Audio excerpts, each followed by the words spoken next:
On my 64th birthday, I stood frozen as wine ran down my $3,000 dress. My daughter-in-law, Chloe, smirked and said, "Now it looks as cheap as she really is." Her mother, Brenda, watched her with pride. My son, Michael, pretended not to see, but none of them knew that night would be the breaking point. My name is Eleanor Vance, and I am 64 years old. And that night, in front of 80 people who had been applauding just minutes before, I felt the red wine slowly seep down the Italian silk of my ivory-colored dress. It cost $3,000, but at that moment, I wasn't thinking about the money. I was thinking about the stifled giggles, the whispers, the cruel silence that followed the accident. Chloe, my daughter-in-law, held the empty glass with that expression I knew so well, feigned innocence. Her eyes shone with something that wasn't regret. It was triumph. Beside her, Brenda, her mother, brought a hand to her mouth as if in horror, but I saw the smile she hid behind her fingers. And Michael, my son, my only son, the child I carried in my arms, whom I defended from everything and everyone, was checking his phone, as if nothing was happening, as if his mother wasn't being humiliated at her own birthday party. The private room at the Cobalt restaurant, with its crystal chandeliers and embroidered tablecloths, became a stage for my shame. I could feel every pair of eyes on me, some with pity, others with that morbid curiosity people feel at someone else's misfortune. "Oh, Eleanor, I'm so sorry," Chloe said, using that sweet voice she reserved for audiences. "I'm so clumsy, I ruined your dress." But her next words were quieter, just for me, as she leaned in to help with a napkin.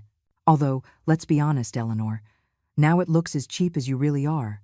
Something inside me broke in that instant. It wasn't my heart. It was something worse.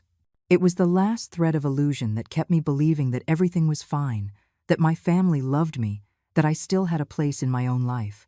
I stood motionless, not because I was weak, but because finally, after 5 years of small humiliations, of contempt disguised as advice, of being pushed aside inch by inch from my own home, I finally saw with absolute clarity, this was not an accident.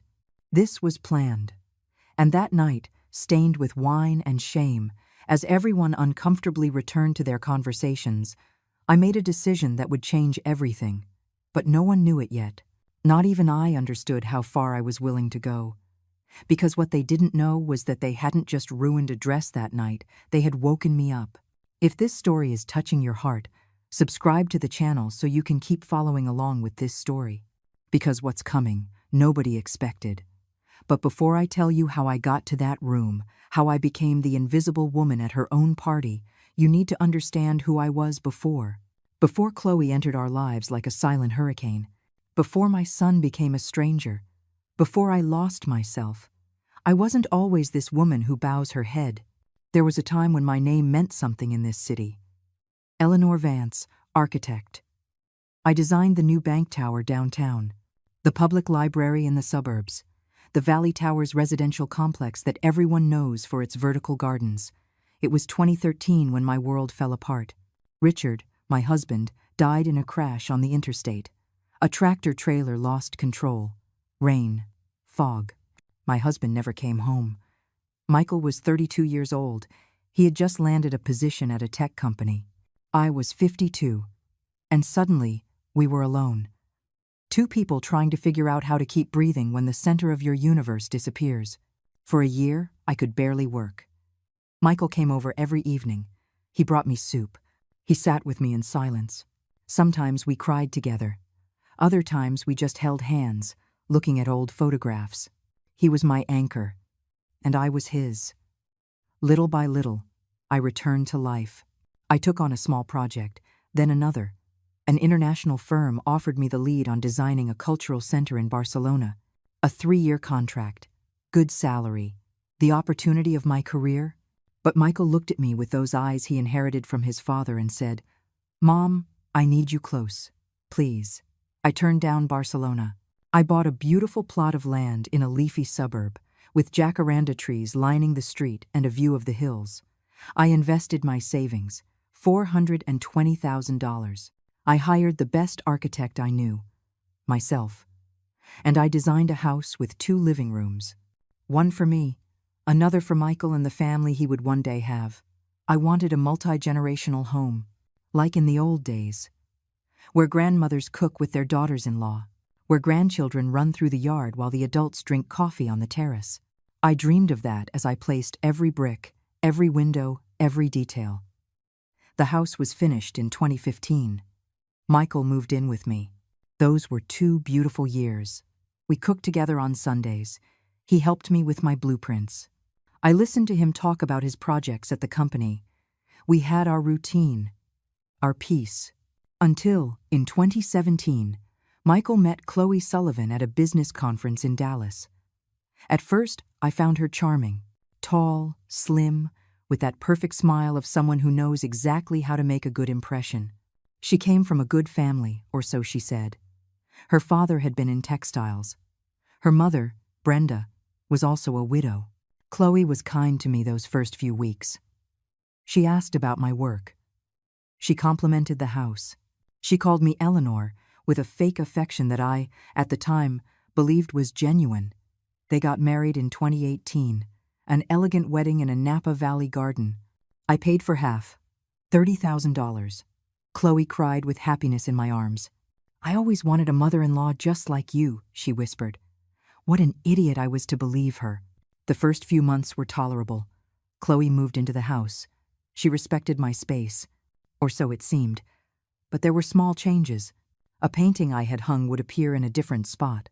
My spices in the kitchen were reorganized. My routines were interrupted by new traditions she imposed. It's just how we did things at my house, Eleanor, she'd say in that soft voice. You don't mind, do you? And I said no. Because I wanted peace. Because I wanted Michael to be happy. Because a good mother-in-law doesn't fight over trivial things. But the trivial things became invasions. Chloe convinced Michael that I needed help. That at my age, maintaining such a large house was too much. She fired Rosa, my housekeeper of 20 years, without consulting me. She brought in a new girl, Maria, who only took orders from Chloe. Then Brenda arrived. Just for a few days, Mom, Michael told me. Her apartment is being remodeled. That was 3 years ago. Brenda never left. Between the two of them, they redecorated my living room, changed the curtains, moved furniture. They installed security cameras that, curiously, only monitored my spaces, my studio, my bedroom, the garden where I used to drink my coffee. And Michael, my son, became a ghost. He left early, came home late. When I tried to talk to him, he was always in a hurry. I have a meeting. Later. Mom, don't start, he'd say whenever I mentioned anything. Chloe is just trying to help. Why are you always looking for problems? That's how I became invisible.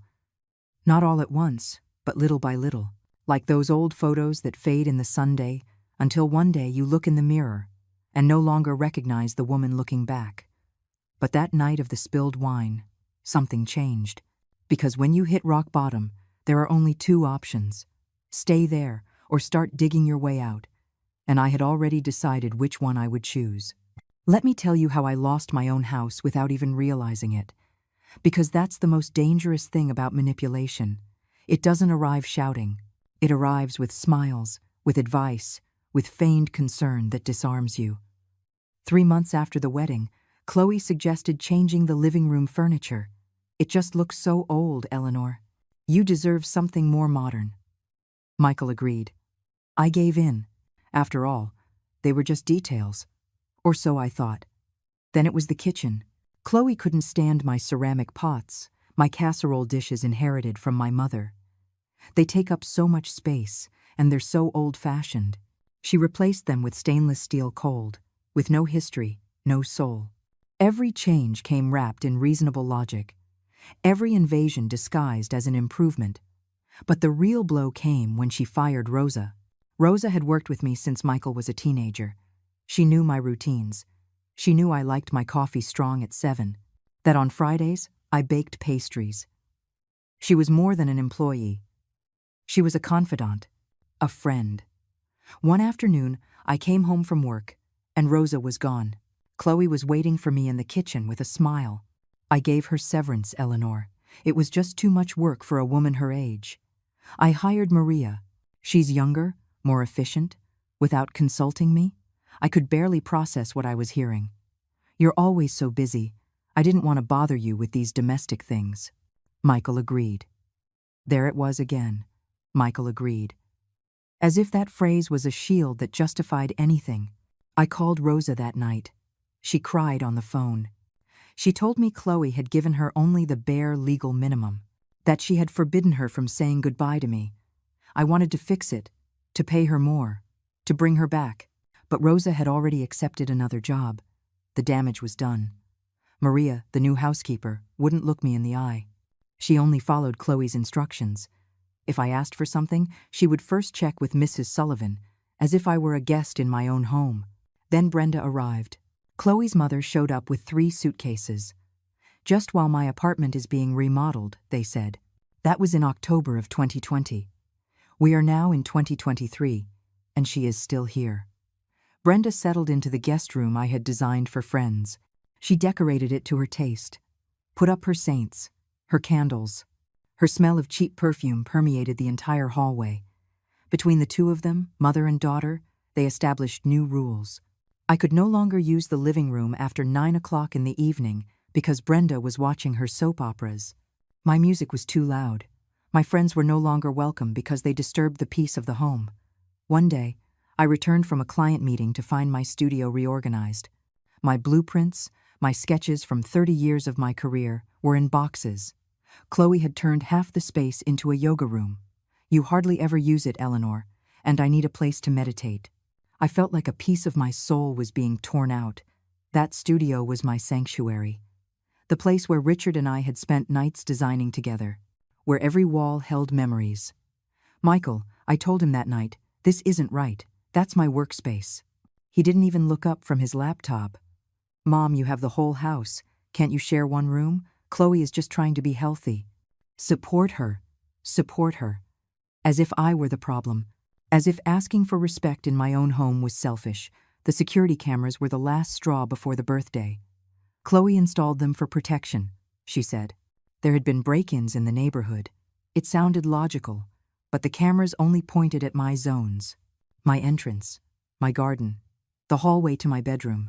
None in Chloe's or Brenda's areas. When I asked why, Chloe smiled. "It's just that you're getting older, Eleanor.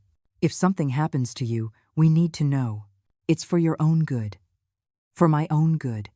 Everything was for my own good. While they controlled every inch of my life, I stopped inviting friends over because Chloe always found a way to make them uncomfortable. I stopped cooking because Maria already handles that. I stopped playing music because it bothered them. I stopped existing in my own home. And Michael, my son, had become a stranger who only showed up to eat, sleep, and defend his wife's every decision. He worked late. Weekends were full of commitments. The few times I tried to speak to him alone, Chloe always interrupted. "Honey, I need you. You know how your mom gets when she feels lonely."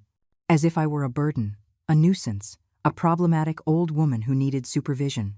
There were days when I walked through my own house and felt like a ghost. Invisible. Silent. Without a voice or a vote. Until that birthday night, when the wine ran down my dress and Chloe's words cut through me like knives. When I finally understood that this wasn't carelessness, it was a plan to erase me, to take everything, to eliminate me without anyone even noticing I had ever been alive. But they made one mistake. They underestimated me. They thought that because I was quiet, I was defeated. They thought that because I smiled, I was stupid. And that night, stained with wine and contained rage, I woke up. Because a woman who built buildings with her own hands doesn't crumble that easily. She just needs to remember who she was before they told her who she had to be. That night, after the wine incident, I didn't go right back to the room. I couldn't. My legs were shaking. My chest burned with a mix of humiliation and something darker, something that had been building for years. I went out to the restaurant's garden. There were lanterns hanging from the trees. Soft music drifted from the ballroom. The cool air hit my face, and only then did I allow myself to breathe. I took off my shoes. The grass was damp under my feet. The ruined dress clung to my skin. $3,000 turned into a stained rag. But I didn't care about the dress anymore. I cared about the venom in Chloe's smile. the complicity in Brenda's eyes, the cowardly silence of my son. I sat on a bench hidden among the bushes. I needed a few minutes before I went back to pretending everything was fine, before smiling and giving thanks for a party that had turned into my public funeral. Then I heard them. Female voices coming from the outdoor restroom, near where I was. The window was slightly open. I recognized those laughs immediately.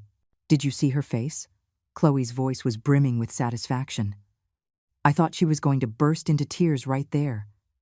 You went too far, honey. It was Brenda, but she didn't sound angry. She sounded proud. Although I'll tell you, the dress thing was brilliant. $3,000 down the drain. She needed to look exactly like what she is, a ridiculous old woman playing at being important. My heart stopped. It wasn't an accident. I knew it, but hearing it confirmed was something else. And Michael? Brenda asked. Michael does what I say. You should know that by now, Mom, Chloe laughed. I tell him his mother is delicate, that she needs protection, and he signs whatever I put in front of him. Is everything ready for the trust? A trust. That word hit me like a bullet. Almost, Chloe replied. Michael's lawyer already prepared the documents. We just need the old woman to sign. We'll tell her it's to protect her assets in case she loses her mental faculties, that it's normal at her age. And she'll sign? Of course she'll sign, especially after tonight, after seeing that no one respects her anymore. She'll be so broken she'll sign anything just to get a little affection back from her son. The air caught in my throat. And after? Brenda insisted. After, Mom, that house is worth over $4 million. Once it's in the trust and we have control as administrators, we can sell our part. Michael will inherit the other half when she dies, but by then, we'll be settled in Florida. That condo overlooking the ocean we saw, can you imagine? Ingenious, honey. Although sometimes I think, isn't it a bit much? The poor woman is already finished. The poor woman, Chloe repeated mockingly, has been in our way long enough. Her time is over. Now it's our turn to live well. They laughed, both of them, as if they had just told a joke, as if I were a minor obstacle on their path to a comfortable life. I remained paralyzed on that bench, the damp dress, my bare feet on the grass. But something inside me ignited. It wasn't pain. It was absolute clarity. Everything made sense. The cameras monitoring my movements. Chloe's hurry to isolate me from my friends. The constant insinuations about my age, my memory, my forgetfulness. They were building a case, preparing the ground to declare me incompetent. The trust was the final trap, and I had been about to walk right into it. I heard them fixing themselves in the mirror, still laughing. Then their footsteps, heading back to the party. I stayed there. I don't know for how long. 5 minutes, maybe 20. Watching the restaurant lights, hearing the music, feeling something ancient awaken in my chest. Rage. But not just any rage. It was the cold rage of a woman who was an architect, who had raised structures from nothing, who knows how to plan, who understands that before you build, you must have a solid foundation. I went back to the ballroom. Chloe and Brenda were already at our table, talking with other guests. Michael was still on his phone. No one had noticed my absence. I approached Chloe. I touched her shoulder gently. Chloe, honey, I said, with the sweetest voice I could fake, don't worry about the dress. It was an accident. These things happen. She looked at me, surprised. She had expected yelling. She expected drama. I gave her submission. Or so she thought. Oh, Eleanor, you're so sweet.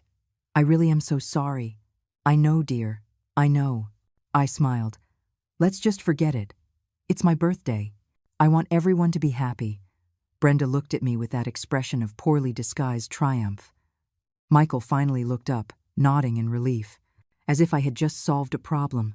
The rest of the night passed with empty congratulations and hypocritical hugs. I cut the cake. I blew out the candles. I thanked everyone for coming.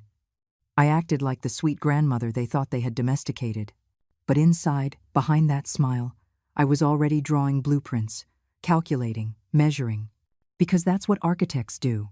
They build. They don't just lash out and knock things down. And they had just handed me the complete map of their plan. A grave error. Because now, I had a plan too. And unlike theirs, mine didn't depend on manipulating anyone. It depended on the truth. And the truth, when revealed at the right moment, can destroy empires built on lies. That night, driving home in the back seat, I made a decision. I was not going to sign any papers. I was not going to remain invisible. I was going to fight.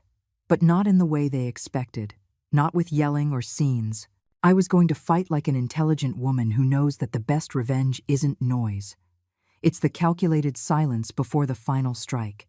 The next 3 days were the hardest of my life. Because I had to pretend. I had to act as if I knew nothing while my world was crumbling inside.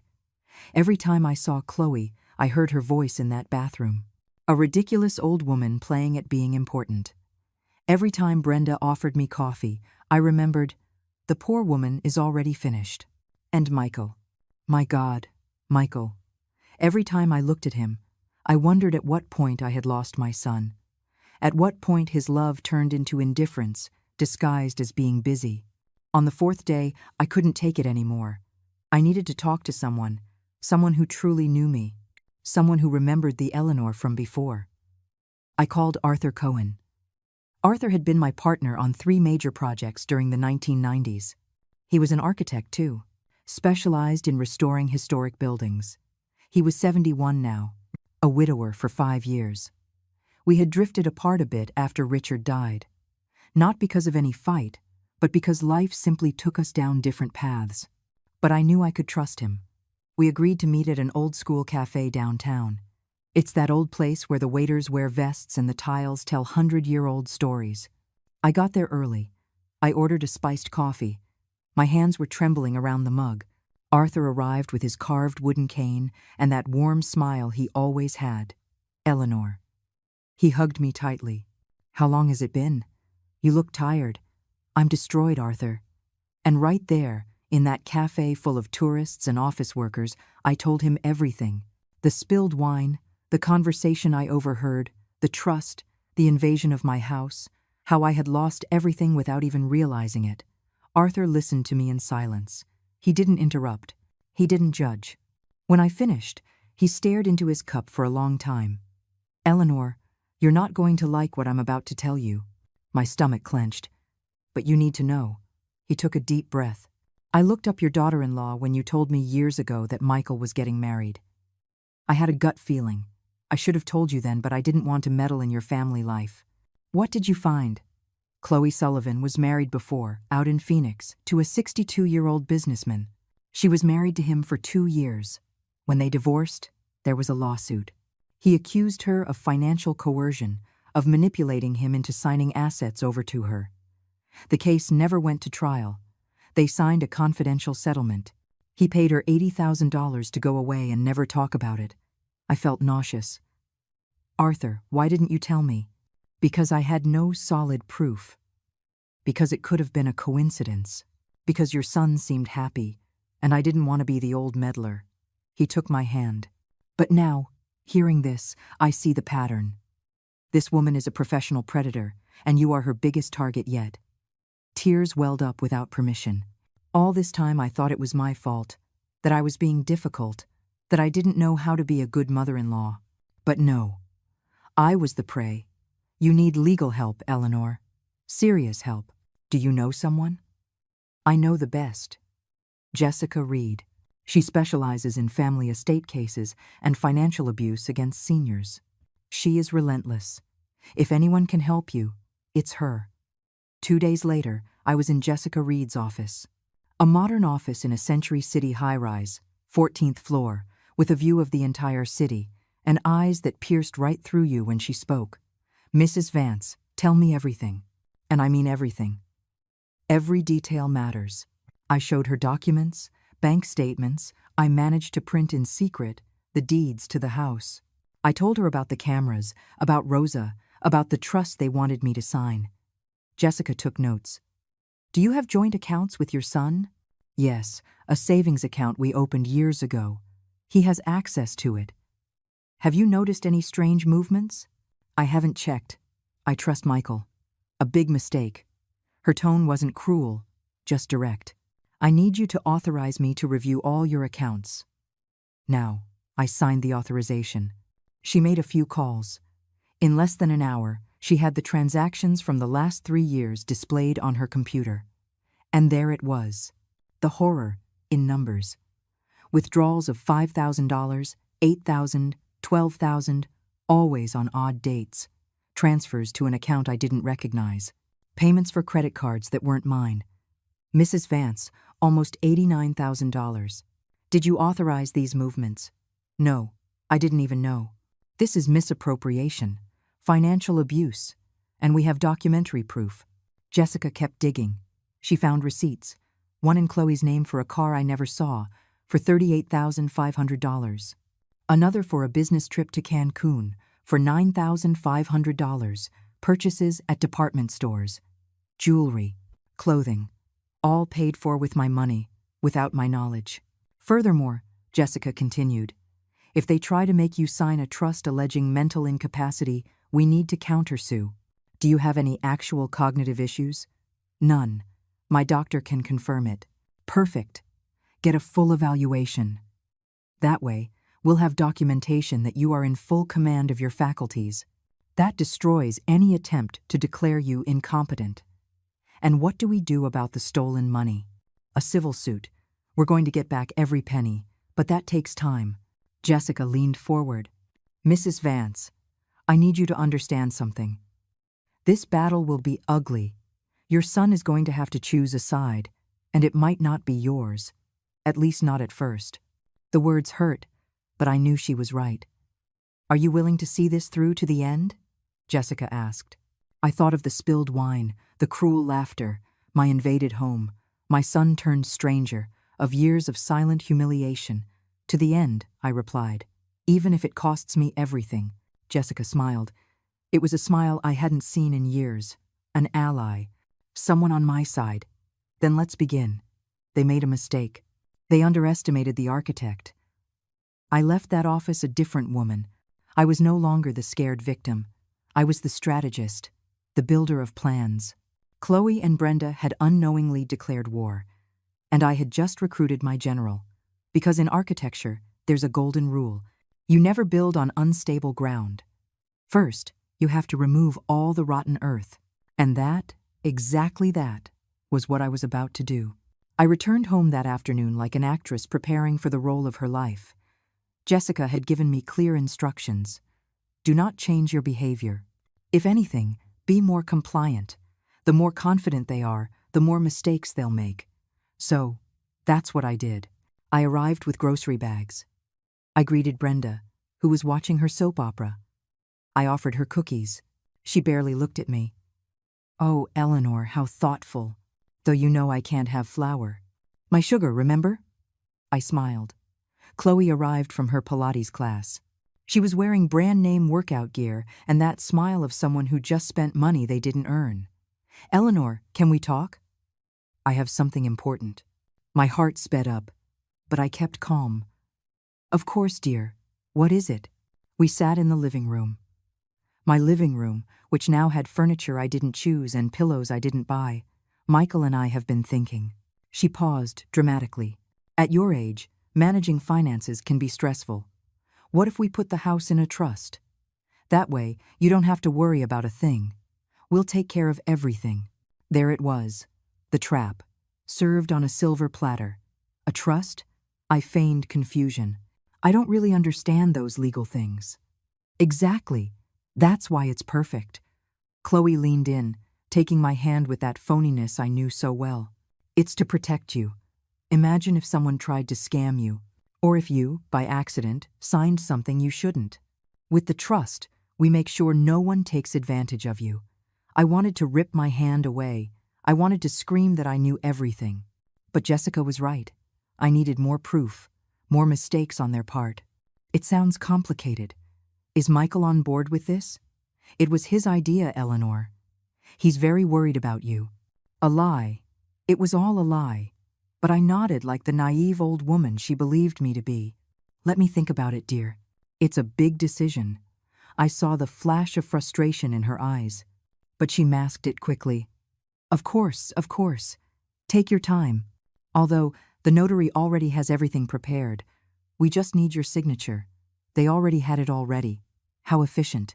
The next few days were psychological torture. But I had my own weapons. I followed Jessica's advice and hired a trusted technician. We installed hidden cameras in strategic places. In my studio, where Chloe kept going without permission. In the kitchen, I carried a tiny digital recorder in my purse. I had it with me always, and I began to document everything. Every slight, every humiliation, every invasion. One afternoon, Chloe walked into my bedroom without knocking. I was changing. She didn't care. "Oh, sorry, Eleanor. I just need that necklace I borrowed from you." "Where do you keep it?" "I didn't lend you any necklace, Chloe." "The pearl one. Did you forget already?" I froze. Richard had given me that necklace for our 20th anniversary. I would never lend it out. "It should be in my jewelry box," I said, my voice trembling. Chloe went straight to it, took out the necklace, put it on in front of the mirror. "Ah, yes, this one. Perfect for the dinner tomorrow. I'll give it back to you on Thursday." And she left. Her theft, disguised as a loan. My forgetfulness. Another night, I heard voices in Richard's study. That sacred space no one had touched since his death. I went downstairs silently. The door was ajar. Chloe was photographing documents with her phone. Papers from his desk. Old files. She was looking for something. "What are you doing?" My voice came out firmer than I expected. She wasn't startled. "No shame, no apologies. Just tidying up, Eleanor. This room is a disaster. It's time to let it go, don't you think? Richard is gone. Clinging to the past isn't healthy." Every word was a stab. "This room stays as it is." "Oh, Eleanor," her tone changed. It became cold, sharp. "You don't get to decide those things anymore. This is Michael's home now, and mine. It's time for you to accept your place." "My place?" "Yes, as a guest. As the grandmother who lives here out of our generosity." She stepped closer to me. "Because let's be honest, Eleanor, you don't own anything anymore. You just haven't realized it yet." She looked at me with such contempt that I felt the air leave my lungs. "This isn't yours. This space isn't yours. Your time is over. Now it's our turn. And the sooner you accept that, the less painful this will be." She walked out of the study, leaving me there, shaking with rage and pain. But what Chloe didn't know was that the hidden camera on the bookshelf had recorded every word, every gesture, every threat. I kept gathering evidence. Jessica showed me the accounts. We discovered more charges. A $3,500 laptop. Beauty treatments for $4,800. Furniture for an apartment I didn't know, for $12,700. "They're preparing their nest," Jessica told me. "They already have another place. They're just waiting to fleece you completely before they leave." I also discovered something about Brenda. Jessica hired a private investigator. She had gambling debts, online casinos, sports betting. She owed $32,000 to loan sharks. That's why she was living in my house. Not because her apartment was being remodeled, but because she had no apartment. She had lost it 6 months before she temporarily moved in with me. It was all a lie. Every word, every smile, every poisoned Eleanor. But I kept acting. I made coffee. I cleaned, even though Maria was there. I smiled at dinners. I asked how their day was. And they, confident, let their guard down. One night, I heard them in the garden. Brenda was smoking. Chloe was drinking wine. I was in my room, but the window was right above them, and the recorder was on. "How long do you think until she signs?" Brenda asked. "Not long. I've got her right where I want her. She's scared, alone. Every day I see her getting smaller, more defeated. And what if she refuses?" "She won't refuse. We'll tell her that if she doesn't sign, Michael will think she doesn't trust him. That'll destroy her. She'll sign. And as soon as we have control, we sell. I already have 2 interested buyers. The house is easily worth $4,500,000 right now. We split it, and we're gone. And Michael? Michael does what I say. He always has." She laughed. It's so easy to manipulate men when they think they're the ones making the decisions. I just wish she'd fall down the stairs and solve the problem faster. Brenda laughed too. That sentence, that damned sentence was recorded in perfect audio. The next day, I called Jessica. I have everything, I told her. Every word, every lie, every threat. Perfect. Then it's time. Are you ready, Mrs. Vance? I looked out the window. I saw Chloe in the garden, watering plants I had planted, in soil I had paid for, in a home I had built. I'm ready, I replied. Let the real game begin. Because I had already played at being invisible, I had already played at being weak. Now, I was going to play by my own rules. And in this game, I knew every corner of the board because I had designed it. 2 more weeks of simulation passed. 2 weeks where every day it cost me more to maintain the mask. But Jessica insisted. We need them to feel completely secure, to make the definitive mistake. And they made it. It was a Tuesday night. Michael came home early from work, which was rare. He asked me to sit down with him. Chloe and Brenda were there too, like vultures waiting for their feast. Mom, we need to talk about your future. My son wouldn't even look me in the eye. He had papers in his hands, legal documents. My future? I kept my tone soft, innocent. Chloe and I have noticed some concerning things. He paused. You forget conversations. You repeat questions. The other day, you left the stove on. Ali, I never left the stove on. But I said nothing. Mom, it's not your fault. It's age. It happens to everyone. But we have to protect you. Protect your assets.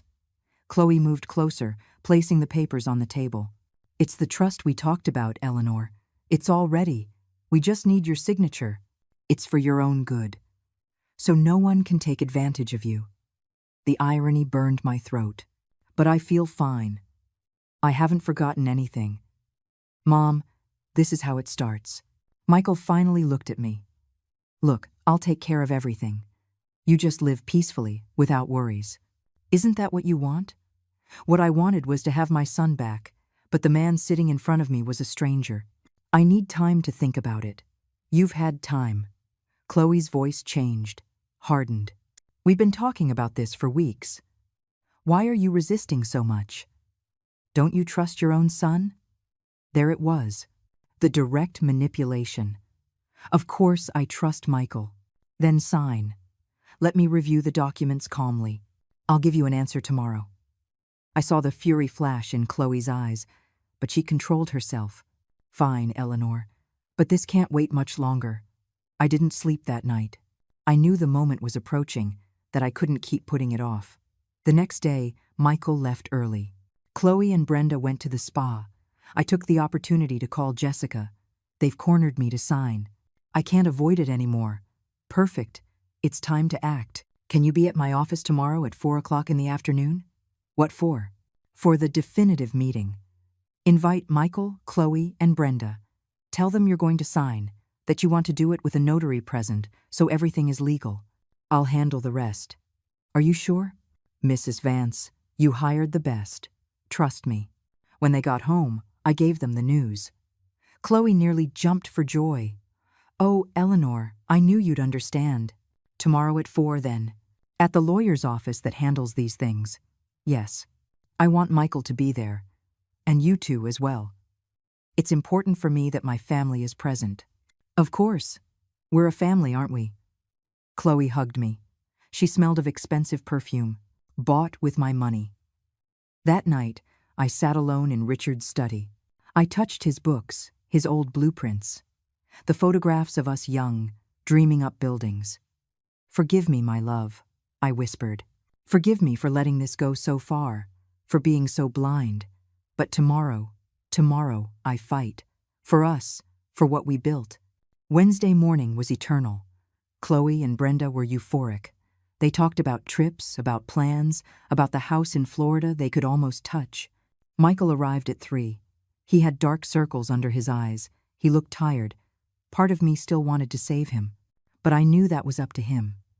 We arrived at Jessica's office at 4 o'clock sharp. Modern office, panoramic view, formal atmosphere. Jessica greeted us with cold professionalism. Good afternoon. I'm Jessica Reed.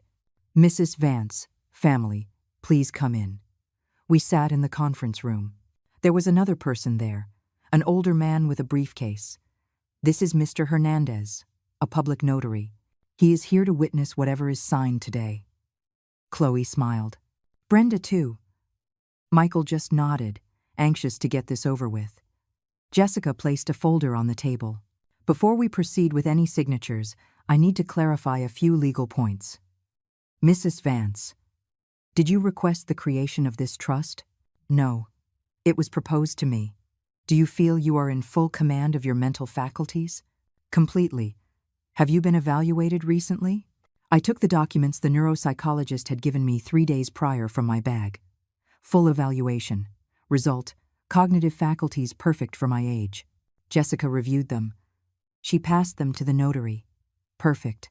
So, Mrs. Vance is fully capable of making her own decisions.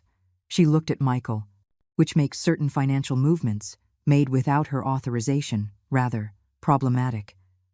What are you talking about? Michael frowned. Jessica opened the folder. She pulled out bank statements, receipts, bank documents. I'm talking about $89,000 withdrawn from the joint account you share with your mother, without her authorization. I'm talking about purchases made with supplemental credit cards that she never approved. I'm talking about transfers to third-party accounts. Chloe turned pale. Brenda went rigid.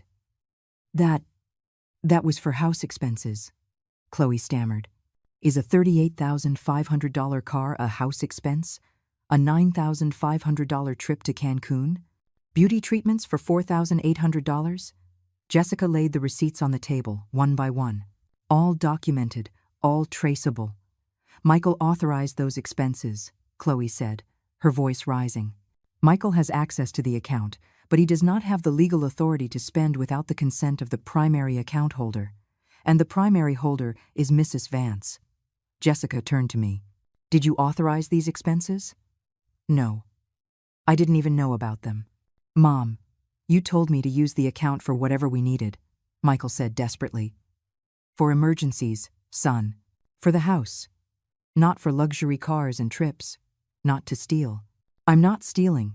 Jessica held up a hand. There's more. She looked at Chloe. Mrs. Sullivan, were you aware that a confidential settlement agreement exists, signed in Phoenix in 2015, where your ex-husband accused you of financial coercion? The silence was absolute. Michael turned to look at Chloe, confusion on his face. What is she talking about? It's a lie, Chloe whispered. That's private. It was private, Jessica said, pulling out more documents. Until an identical pattern began here. Isolate the victim, control the finances, prepare property transfer documents, fabricate mental incapacity. This is ridiculous. Chloe stood up. Sit down. Jessica's voice was steel. I'm not finished. She took out her laptop, turned it to face us. She pressed play on a video. It was the recording from the hidden camera. Chloe and Richard's study. Her exact words. This is Michael's home now. And mine. You don't own anything anymore. Michael stared, frozen, at the screen. Jessica played another audio file. The garden conversation. Chloe's voice. It's so easy to manipulate men when they think they're the ones making the decisions. And then, Brenda's voice. I just wish she'd fall down the stairs and solve the problem faster. Michael's face crumpled. I watched something break in his eyes, as if he were finally waking up from a long dream. This can't be real, he mumbled. It's very real. Jessica closed the laptop. And it's sufficient evidence for a lawsuit for financial abuse, coercion, and threats. Chloe was livid. Brenda was crying silently. Michael, honey, I can explain. Chloe tried to grab his arm. He pulled away as if she were on fire. How much? He asked me, his voice broken.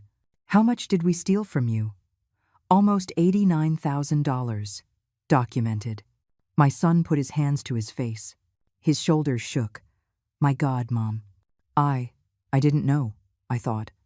I thought you were unwell, that you needed help. That's what she wanted you to think, son, Jessica continued, relentless. Mrs. Vance, do you wish to proceed with the lawsuit? I looked at Chloe. She no longer had that smirk. She no longer had that power. She was just a scared woman, trapped in her own lies. I looked at Brenda, weeping, knowing her debts would now be public. And I looked at Michael, my son, my only son, destroyed. Yes, I am proceeding with the lawsuit. But not against my son. Against her. I pointed at Chloe.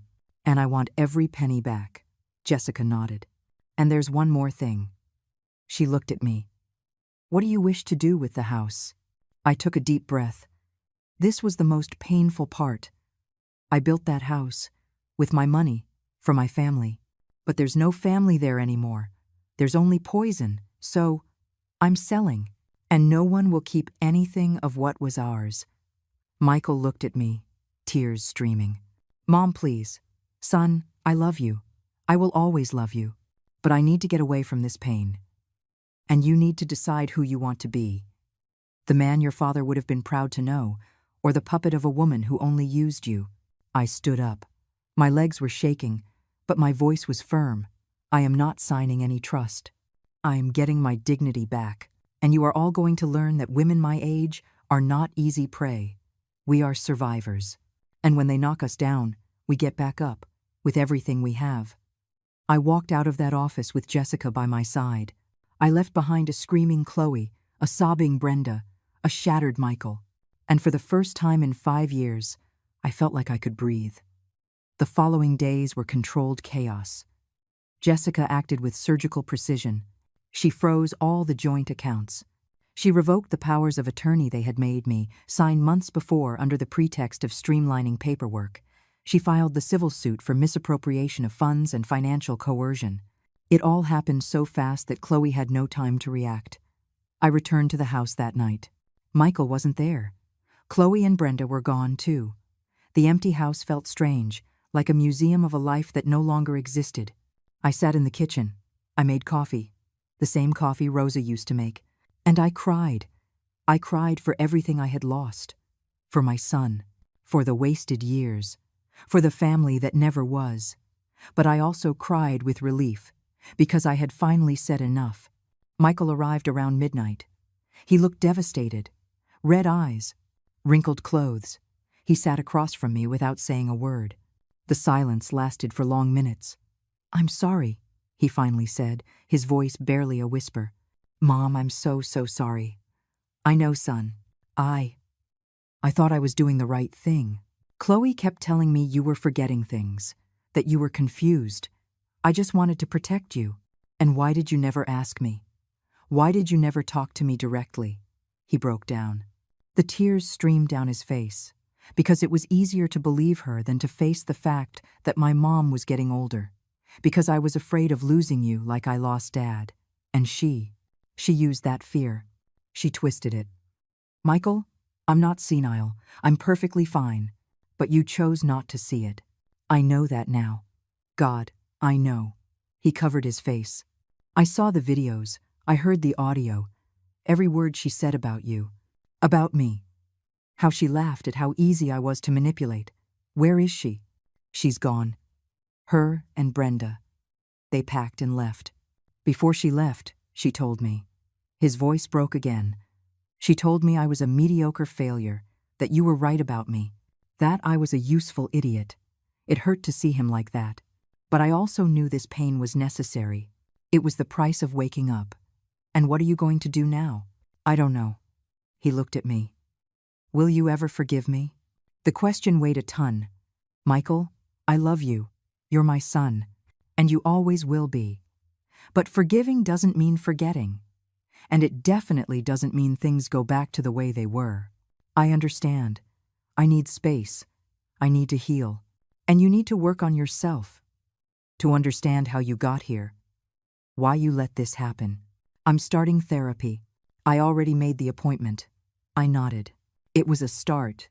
The house is being sold, Michael. That decision hasn't changed." "I know. And that's fine. You're right. This place isn't a home anymore. It's a battlefield." We spent the rest of the night in silence, sometimes crying, sometimes just sitting, facing each other, processing the rubble of what we once were. 3 weeks later, Jessica called me to her office. I have news. Chloe tried to forge your signature on documents to sell the property. The notary she hired realized it and reported it. She's now facing charges for attempted fraud. Criminal charges? Yes.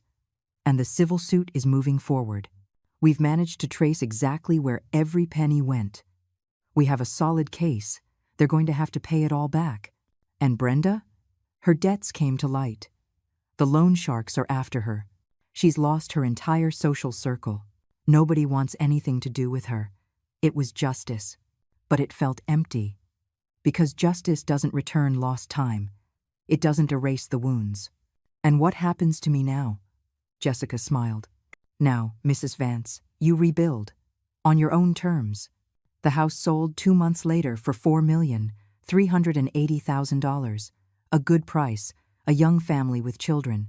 It gave me some peace to know that space would have genuine laughter in it again. Michael asked for nothing from that money. He signed a waiver of any claim. It's yours, Mom. It always was. We recovered the $89,000 that was stolen. Ingrid had to sell the car, return jewelry, and liquidate assets to pay.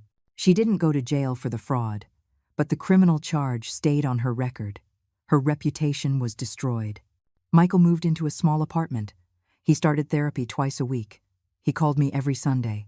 Short, awkward conversations at first, but honest. And me, I did something I never imagined. I bought a loft in the River North neighborhood, a restored building from the 1940s. High ceilings, enormous windows, natural light all day. It cost me $1,850,000, perfect for a single woman who needed a fresh start. The first thing I did was set up my architecture studio. Large drafting tables, new computers, a library with all my books, my old blueprints on the walls. Then I called 3 young architects, fresh out of college. I offered them mentorship, workspace, and real projects. Why us? One of them asked me. Danielle, 26 years old, eyes bright with ambition, because I know what it's like to feel like your voice doesn't matter. And I want to make sure you never feel that way. We took a project, renovating a public school in a low-income neighborhood. It didn't pay much, but it was important, real, with purpose. I woke up every morning with an energy I thought I'd lost. I worked, I designed, I taught. I went back to being Eleanor Vance, architect. Not just someone's mom, not just someone's victim, me. Whole.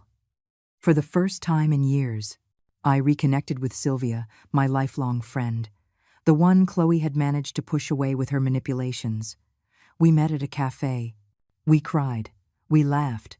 We told stories. I missed you so much, she said, but I knew you had to find your way out alone.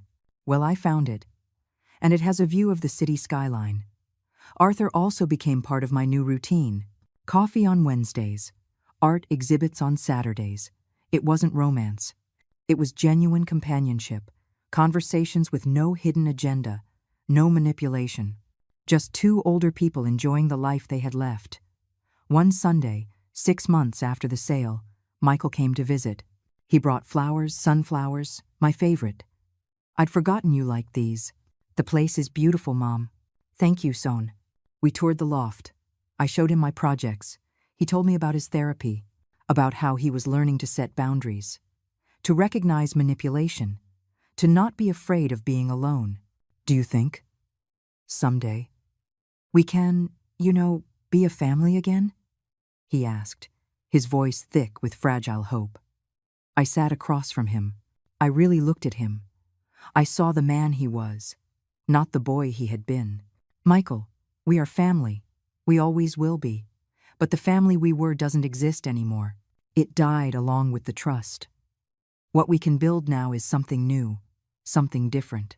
Something based on mutual respect, not obligation. How do I do that? With actions, son, not with words. Words are cheap.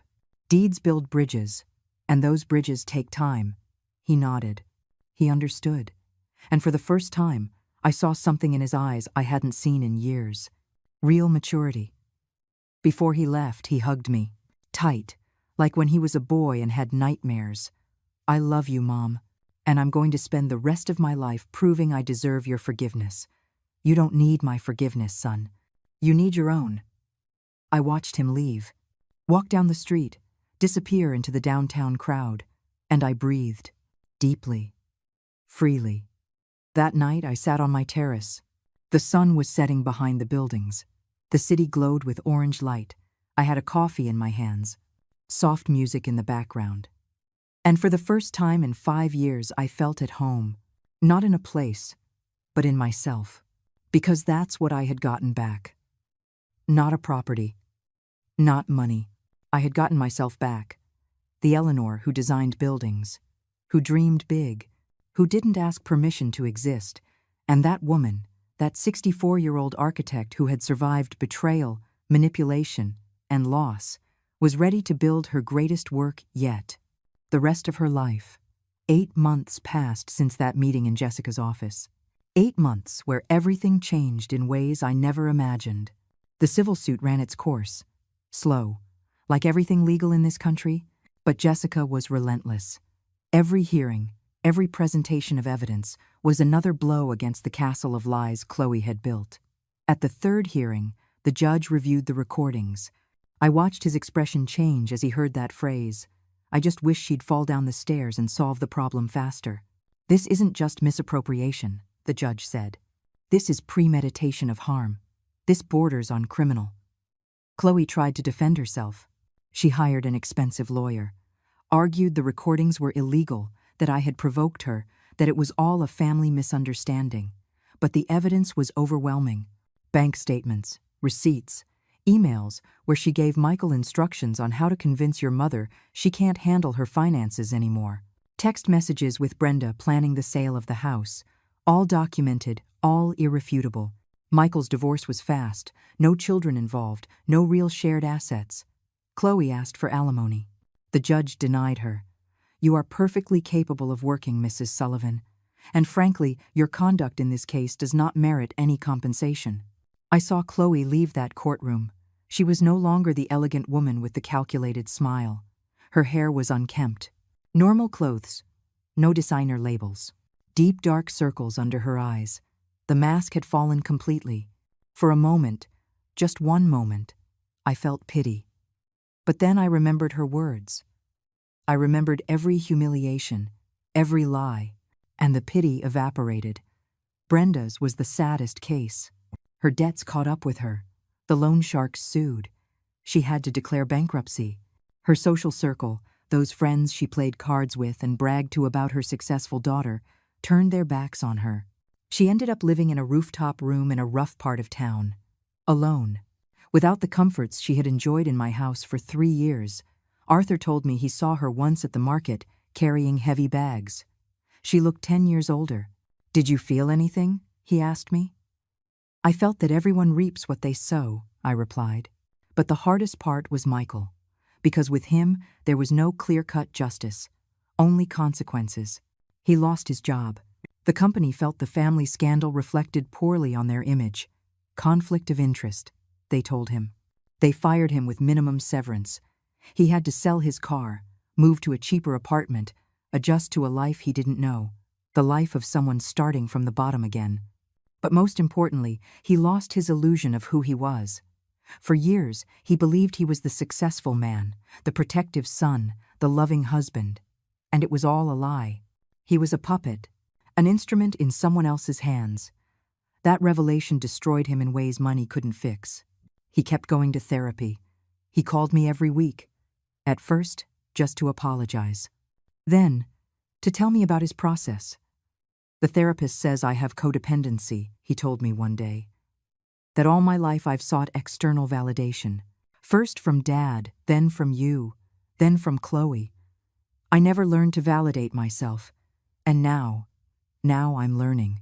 It's painful, but necessary." One day, almost a year after everything, Michael showed up at my loft unannounced. He brought a handwritten letter. "I don't want you to read it in front of me," he said, "but I need you to have it. It's everything I never knew how to say. Everything I should have said years ago." The letter was 12 pages long. I read it that night, alone on my terrace. I cried through every paragraph. Michael acknowledged everything. His cowardice, his blindness, how he chose the comfort of believing lies over the discomfort of facing truths. How he failed me not just as a son, but as a human being. But he also spoke of change, of how he was rebuilding himself, of the mistakes he would never make again, of the promise to be better, not to win me back, but to respect himself. He ended with a line that broke me. "You don't expect your forgiveness, Mom. I just hope that one day, when you think of me, you don't just see the son who betrayed you, but the man who learned too late, but learned nonetheless." I put that letter in a special drawer next to the photos of Richard, the things that hurt, but that you need to keep. Did I forgive Michael? I asked myself that 1,000 times. The answer isn't simple, because forgiveness isn't a switch you flip. It's a process. Some days, I forgave him completely. Other days, the anger returned, and I wondered how he could have been so blind. But what I did do was give him space. Space to grow, to change, to prove with actions, not words, that he was different. And slowly, very slowly, something rebuilt between us. Not the relationship from before. That was dead. But something new, more honest, more fragile, yes, but also more real. As for Chloe, the legal end came 14 months after it began. The judge ruled in my favor on everything. She had to return the $89,000 plus interest, a total of $104,700.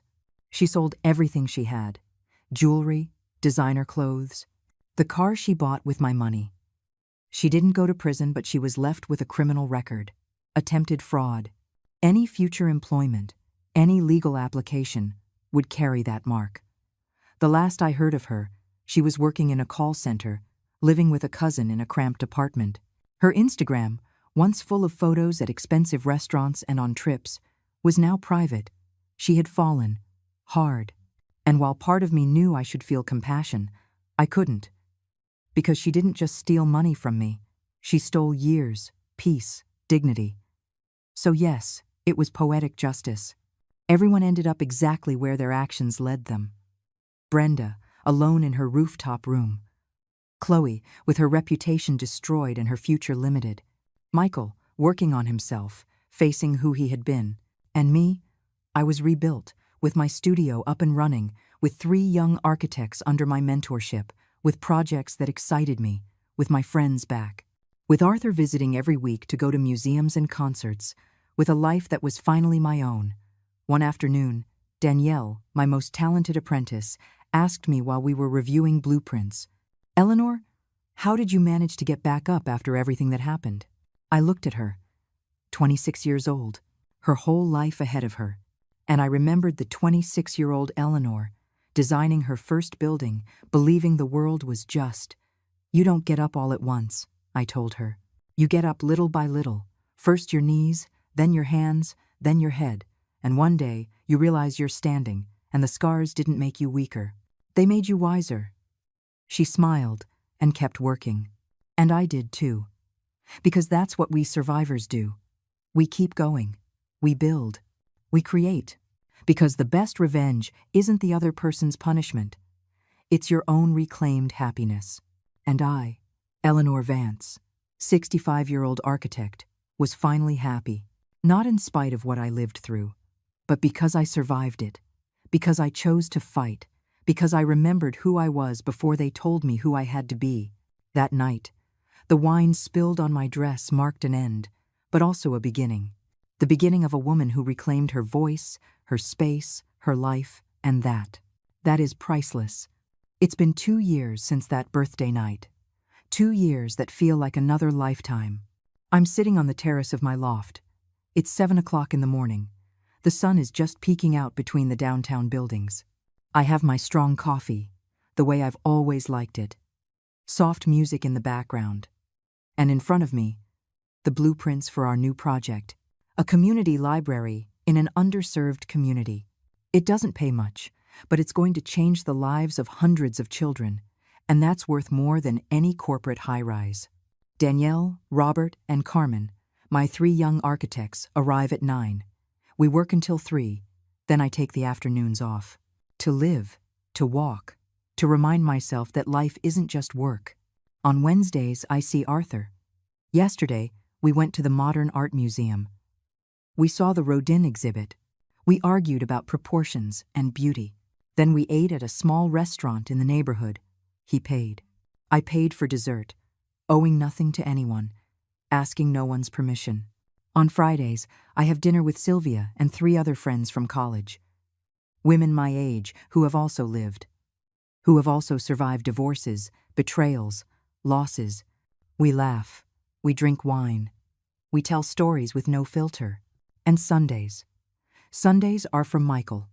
At first they were brief, awkward calls, filled with heavy silences. But little by little, something grew. Not a mother's blind love, but mutual respect, raw honesty. 3 weeks ago, Michael got a new job. At a smaller company, without the prestige of his old one, but with real values. He called me, excited. "Mom, can I come over and tell you about it?" He came by that afternoon. He brought pastries from the bakery we used to like. We sat on the terrace. He told me about the position, about his boss, who values honest work, about how it feels to be building something real. "I'm proud of you, son." His eyes filled with tears. "Really? Truly? Not because of the job, because of the man you're becoming.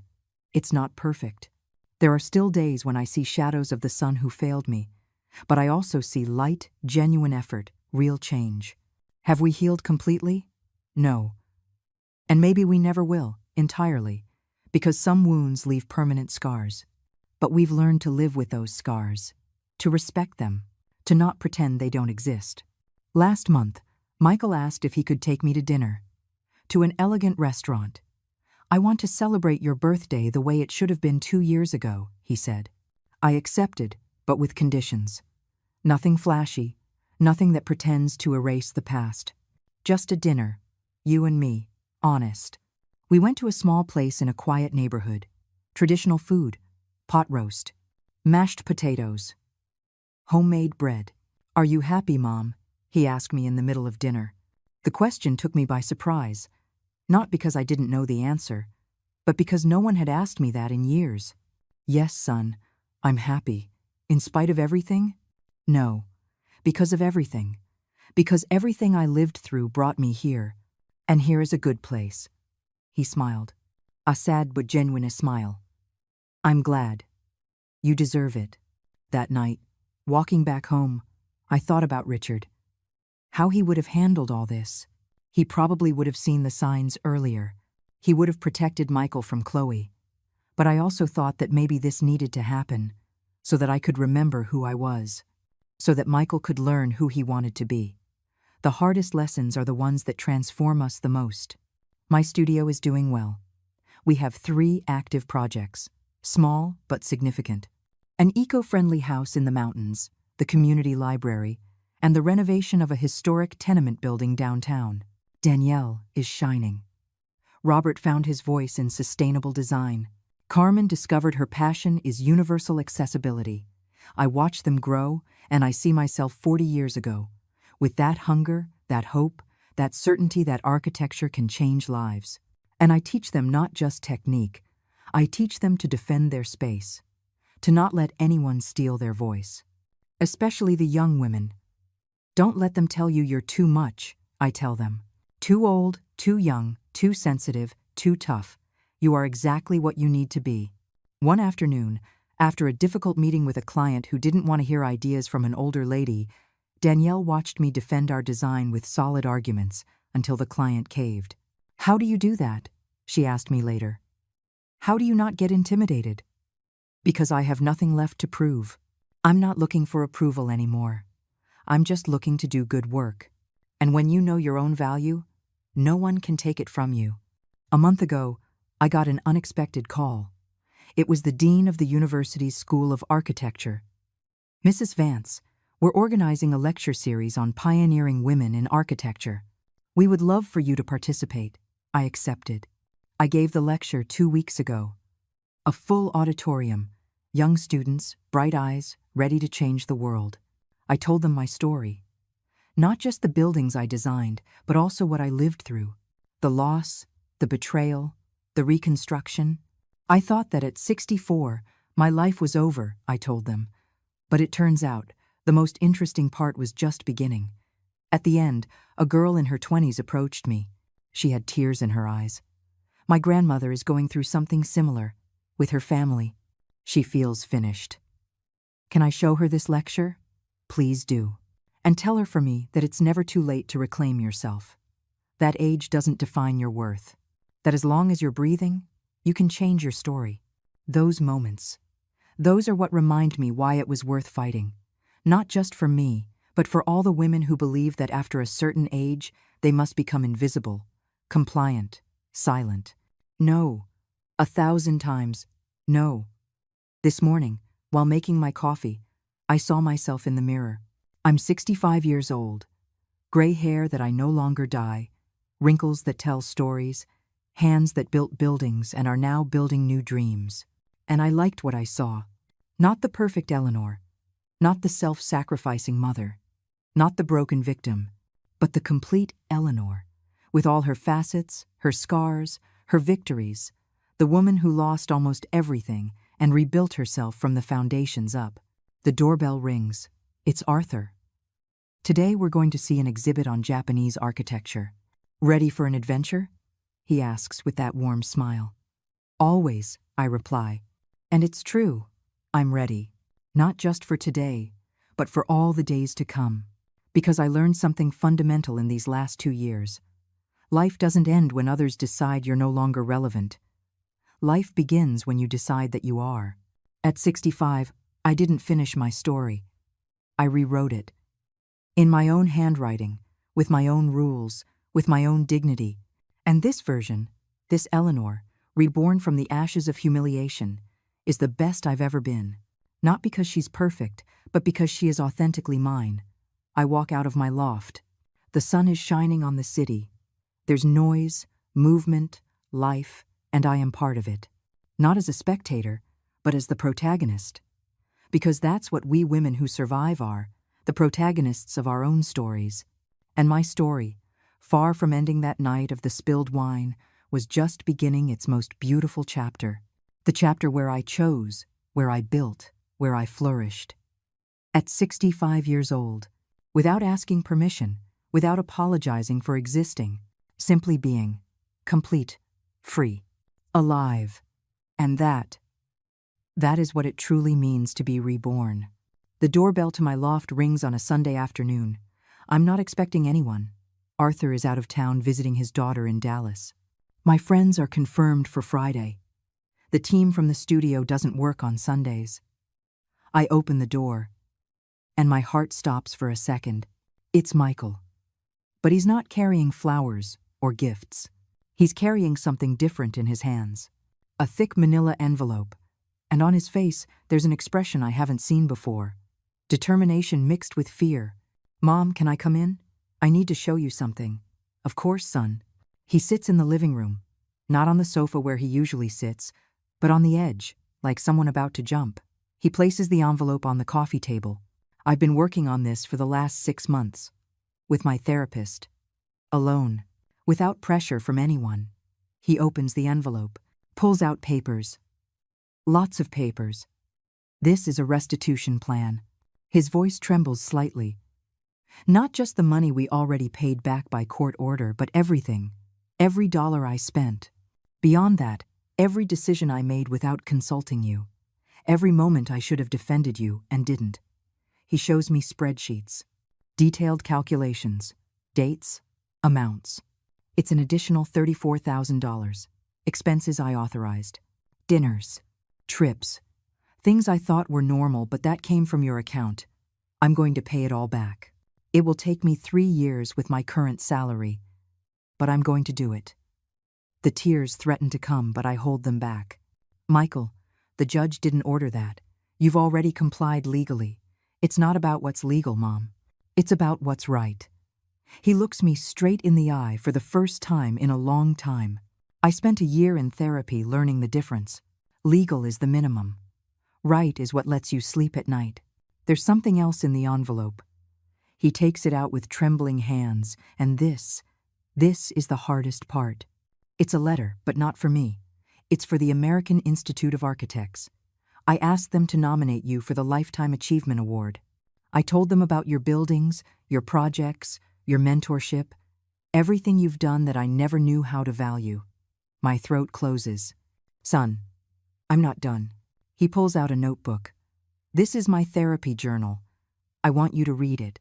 All of it. The ugly parts, where I admit my codependency, my cowardice, how I let myself be manipulated because it was easier than thinking for myself. He places the notebook in my hands. I don't expect this to change anything between us. I don't expect you to forgive me any faster. I just need you to know that I'm doing the work. The real work. Not to get you back, but to be the man Dad would have wanted me to be. Silence. Long, heavy, but not uncomfortable. Can I say something now? I ask softly. He nods, his eyes glassy. I don't need you to pay me back every dollar, Michael. I don't need grand gestures. What I need is exactly what you're doing. Honesty. Personal work. Real change. But I want to do it. I need to do it. Then I accept. But on one condition. What? That money, when you save it, you use it for your therapy. To keep working on yourself. Because that is the best restitution you can give me. A healthy son. A son with integrity. He breaks. Completely. He puts his head in his hands and sobs. Not like a composed adult, but like a child finally letting it all out. I move closer. I put my hand on his shoulder. I don't hug him. Not yet. But I sit with him in his sorrow. Because that's what we are now. Not a savior mother and a lost son, but two adults learning to relate to each other from a place of truth, from respect, from the difficult work of rebuilding what was broken. Words are easy, Michael. It's the deeds that build bridges. I know. That's why I'm not asking you for anything. I'm just showing you what I'm doing. And I'll keep showing you. Every month. Every year. However long it takes. He lifts his head. Wipes his tears. Am I still invited for Sunday dinner? I ask. If you'll have me, I'll have you. But from now on, you bring dessert. And you tell me one true thing about your week. Not the pretty stuff. The real stuff. He smiles. A small but genuine smile. It's a deal. Before he leaves, he pauses at the door. Mom, thank you. For what? For not giving up on me. For setting boundaries. For forcing me to grow up, even though it hurt. Because if you had forgiven me easily, if you had let everything go back to the way it was, I never would have changed. I'd still be that weak man who let his mother be abused. Boundaries aren't punishment, son. They're love. Real love protects. And sometimes protecting means saying no. He nods. He leaves. I'm left alone with the manila envelope, the restitution plan, the journal, the letter to the Institute. I read the journal that night. Not all of it, just parts. I see his pain, his shame, his real work to understand how he became who he was. And for the first time in 2 years, I feel something I thought was lost. Hope. Not that everything will go back to the way it was, but that we can build something new, something better, something based on truth, not fantasy. 3 weeks later, I get an email from the American Institute of Architects. I've been nominated, not just for my professional career, but for my mentorship work with young architects. I cry reading that email, not from sadness, from pure joy, because someone saw, someone valued it. The ceremony is in 2 months. They invite me to bring guests. I invite Arthur. I invite Sylvia. I invite Danielle, Robert, and Carmen. And yes, I invite Michael. Are you sure? He asks when I call him. I'm sure. You're my son, and I want you to see what I built when I finally stopped making myself small so others could feel big. The day of the ceremony, I wear a wine-colored dress. Elegant but comfortable. Heels I can walk in. My hair is down, my silver grays shining under the lights. Michael arrives early to pick me up. He's wearing a suit. He looks good. But more importantly, he looks at peace.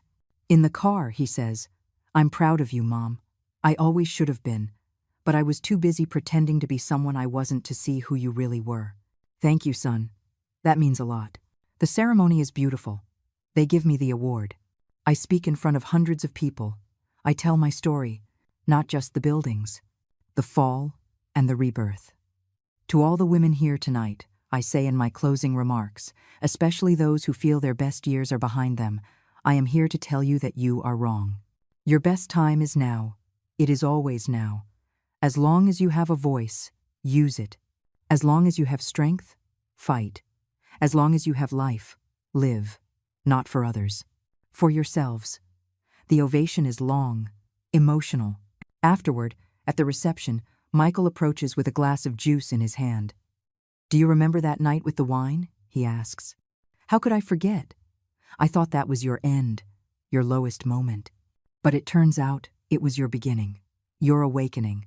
Sometimes endings are just beginnings in disguise.